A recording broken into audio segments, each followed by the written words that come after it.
Mi nombre es Sergio Conde Ocasiones y soy profesor de la Facultad de Ciencias de la Salud de la Universidad de Santander.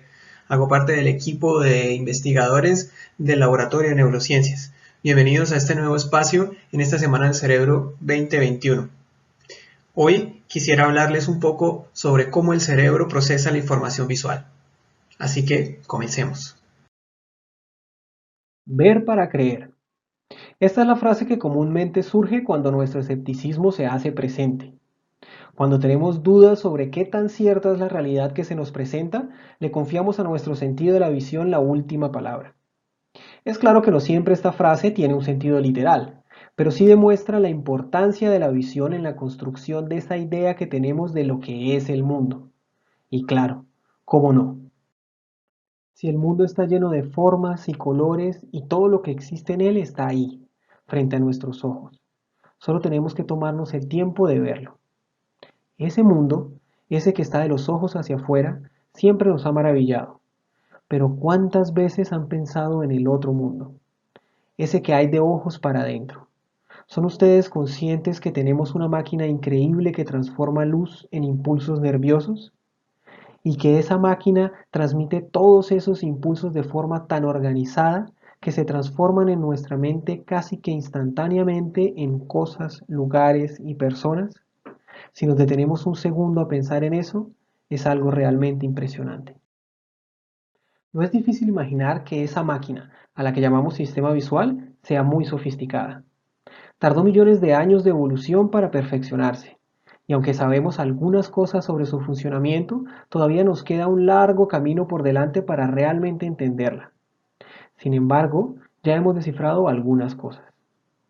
Sabemos, por ejemplo, que la luz incide en los objetos, se refleja y es capturada por nuestras retinas y éstas transforman esos estímulos luminosos en impulsos nerviosos que son transmitidos a la parte del cerebro que se llama corteza visual. Queda aquí, en la parte posterior del cerebro, en el lóbulo occipital. Para entender un poco mejor qué pasa cuando esos impulsos nerviosos llegan al cerebro, les propongo una cosa. Miren fijamente la cruz. Mantengan su mirada en ese punto. Todo lo que alcanzan a ver, esa escena enfrente de ustedes en este momento, eso es su campo visual. Lógicamente, esa escena incluye la pantalla de sus computadores o del dispositivo donde estén viendo este video. Pero incluso sin quitar la mirada de la marca central, probablemente también logren ver más allá del borde de la pantalla. Tal vez haya un escritorio o una silla, un vaso donde están tomando café, o tal vez un lápiz que dejaron al lado, o incluso la pared de enfrente con un par de cuadros. En mi caso, lo que yo veo es esto, que incluye, además de lápices y tazas de café, ahí a la izquierda, una matica de tomate que lucha por sobrevivir. Pero eso es otra historia. Imaginemos ahora que pudiéramos ver lo que pasa desde adentro, como si fuéramos una versión diminuta de nosotros mismos, sentados dentro de nuestra propia cabeza. Estamos ahora sentados dentro, recibiendo toda esa información visual, como si estuviéramos en un gran cine blanco y nuestro campo visual estuviera siendo presentado en el telón. Aunque no parezca, esta imagen, así estática y nada emocionante, ya tiene un nivel de complejidad altísimo. Hay diferentes formas, brillos, contrastes, colores, todo llegando simultáneamente. Así que comencemos por algo más sencillo, mejor. Dejemos por un segundo nuestro campo visual a oscuras, sin ningún estímulo luminoso. Cuando el impulso nervioso llega al cerebro, es recibido por millones de neuronas. Esas primeras neuronas tienen una tarea muy específica. Ellas solo van a estar pendientes de lo que pasa en una pequeña región del campo visual. Esta región se llama campo receptor. Además de eso, ellas solo estarán pendientes si en ese campo receptor aparece una línea con una cierta inclinación. Nada más. Esta, por ejemplo, solo estará pendiente de líneas verticales que aparezcan en su campo receptor. Si aparecen, ella se activará emitiendo varios impulsos nerviosos. Esta otra, por su parte, se encargará exclusivamente de lo que aparezca en esta otra porción del campo visual. Y a diferencia de la primera, esta neurona se encargará de indicar la presencia de una línea horizontal. Una vez más, de aparecer este tipo de línea en su campo receptor, esta neurona también emitirá varios impulsos nerviosos. Así como estas dos, Hay muchas otras encargadas de avisar si aparece una línea vertical o horizontal en otras partes del campo visual. Y también habrán otras que avisarán si aparecen líneas diagonales de diferentes inclinaciones. Esto ocurre en todo el campo visual, no solo en el centro como estamos ejemplificando acá. Pero ahora quiero que vean algo interesante. Solo que para eso tenemos que apagar la luz. ¿Alguna vez han escuchado el cerebro funcionando? Lo que ven aquí es una pantalla de computador en un laboratorio oscuro. Está oscuro porque queremos que el estímulo visual sea solo lo que se presente en la pantalla. Frente a la pantalla hay un gato sentado mirando fijamente, pero es un gato tímido, por eso no aparece en el video. En este experimento teníamos un aparato para medir los impulsos nerviosos de una única neurona de la corteza visual de nuestro colaborador. Cada vez que esa neurona emitía un impulso nervioso, nuestro aparato hacía un pequeño ruido. Intenten escucharlo.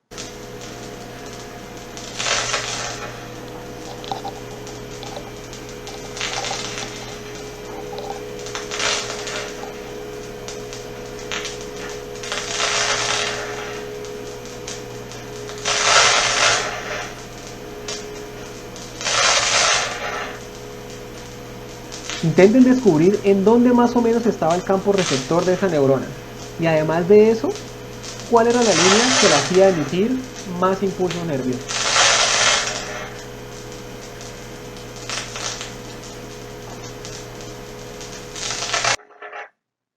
Listo. Notaron que cada vez que pasaba una línea de esta orientación por esta esquina de la pantalla, la neurona emitía muchos más impulsos nerviosos. Si no lo alcanzaron a ver, retrocedan el video, porque vale la pena escucharlo. Pero volvamos a nuestra historia. Decíamos entonces que cada neurona tiene la tarea de señalizar la presencia de un tipo de línea en su campo receptor. De esta forma, si estas 4 neuronas empiezan a emitir impulsos nerviosos al mismo tiempo, es porque probablemente existía una cruz en la mitad de nuestro campo visual. ¿Lo ven? Como ya pueden estar dándose cuenta, es más o menos como si estuviéramos armando un rompecabezas. De esa forma, dependiendo de cuáles neuronas se activan, podríamos tener una idea de qué era lo que estábamos viendo. Pero el mundo real es mucho más complejo. ¿Cómo un sistema sencillo como este podría ayudarnos en eso? En el caso de lo que yo estoy viendo, por ejemplo, una neurona encargada de señalizar la presencia de líneas verticales podría ayudarme a saber que aquí está el borde de mi pantalla, o que aquí hay un palito en la pared. Otra neurona que señaliza las líneas horizontales podría informarme, por ejemplo, sobre este borde de la pantalla. Y si hay 2 neuronas, una señalizando una línea vertical y la otra una horizontal simultáneamente, tal vez me estén indicando la presencia de esta esquina. Una neurona señalizadora de líneas diagonales podría entonces ayudarme a construir la imagen de este lápiz. Pero, ¿y qué pasa con el borde de la matera de mi tomate luchador? O el borde de mi taza de café. En ese caso, como siempre, la unión hace la fuerza. Para entenderlo, imaginémonos un trazo así, al azar, sin forma definida. Habrán partes en ese trazo que podríamos mirarlos como líneas rectas, y entonces ahí todo funcionaría como ya lo hemos venido hablando. Pero hay pequeños desafíos como este. En este caso, el truco está en que si miramos más en detalle, esa curva la podríamos ver como una secuencia de una pequeña recta con otra, con otra, con otra, hasta completar la curva. Ahora, si pensamos que un conjunto de neuronas podrían estar encargadas por separado de cada uno de esos pequeños tramos de la curva, podríamos entonces usarlas para armar nuestros rompecabezas. Tendríamos algo así. Cada una de estas bolitas representa una neurona en un primer nivel de procesamiento. Todas están encargadas de anunciar diferentes tipos de líneas en sus campos receptores. Ahora imaginemos que cada una de ellas le informa a otra neurona en un nivel más complejo sobre lo que ellas están viendo. Esta nueva neurona color, qué sé yo, papaya con zanahoria, podría armar esa parte del rompecabezas y descubrir que existe una curva como la de nuestro ejemplo. A su vez, las del segundo nivel informarían a una neurona en un tercer nivel, que reuniendo más información proveniente de otras porciones del campo visual, podrían armar una figura aún más compleja. Pero, ¿y qué tal que nos falte información de algún lado? ¿Qué tal que el rompecabezas esté incompleto? Por ejemplo, creo que la mayoría de nosotros estamos de acuerdo en que hay dos triángulos. Y más aún, que hay un triángulo blanco que está encima de uno de bordes negros. Pero si somos estrictos, ninguno de los dos existen. No hay límites que definan el triángulo blanco, así como tampoco hay círculos negros debajo de sus vértices. Cuando mucho, podríamos decir que hay tres esquinas y tres Pac-Mans flotando.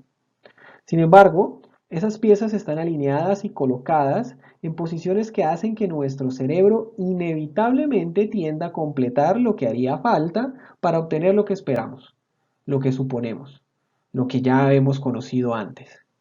Y de esta forma, en este momento, le damos la bienvenida a la expectativa y a la memoria en el procesamiento visual. En el caso de esta figura creemos, casi que sentimos la existencia del triángulo blanco, pero ¿realmente lo estamos viendo? Ver para creer, dijimos al comienzo. ¿Seguimos estando muy seguros de eso? Podríamos decir que en el ejemplo de los triángulos, la culpa la tiene el intentar adivinar la figura sin que realmente exista el estímulo como tal, o pues por lo menos una línea. Pero claro, si tuviéramos toda la información, seguramente eso no pasaría, porque no habría incertidumbres, ¿cierto? Como aquí, por ejemplo, tenemos toda la información que necesitamos, con líneas horizontales bien definidas, un poco torcidas, pero pues ahí están. ¿Un poco torcidas? ¿Será? ¿Qué me dirían si les digo que de hecho las líneas horizontales aquí son muy rectas y además de eso son paralelas entre sí? ¿No? ¿No pareciera? Vamos a ver. Todos estamos de acuerdo que estas son rectas paralelas, ¿correcto? Y ahora, si hago esto, ¿qué me dicen? Lo que pasa en este caso es que los cuadrados negros no están alineados verticalmente. Eso nos da una sensación como de desorden. Y claro, si hay desorden vertical, probablemente todo esté desordenado, incluyendo las líneas horizontales. El contexto lo es todo.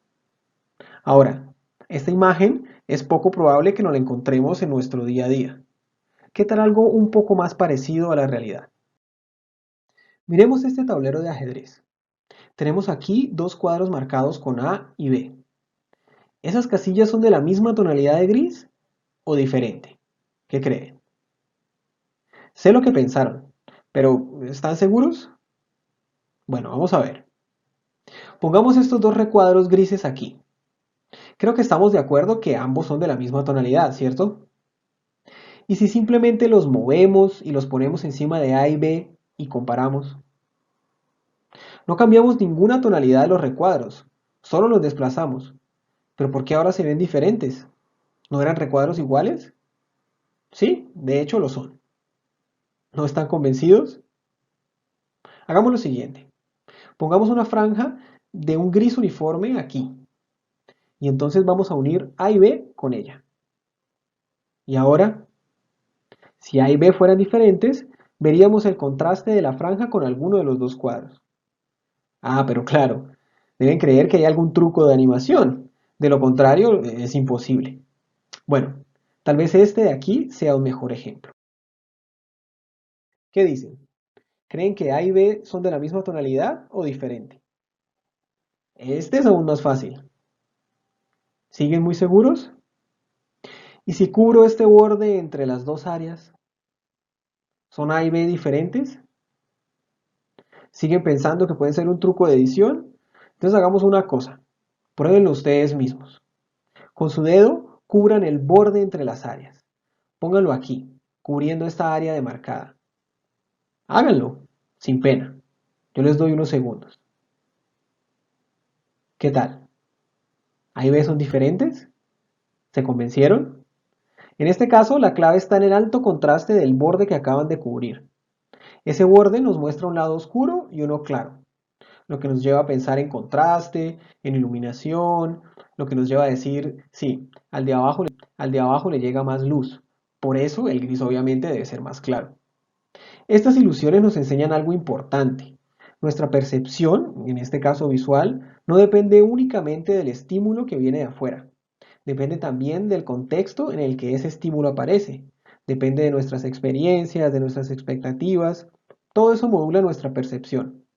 La realidad entonces es una mezcla de lo que captamos directamente del mundo y de la forma como lo interpretamos. Es por eso que al ver este cuadro de Monet nos transportamos a un día soleado, ya sea temprano en la mañana o al final de la tarde, con un viento que casi que lo podemos sentir.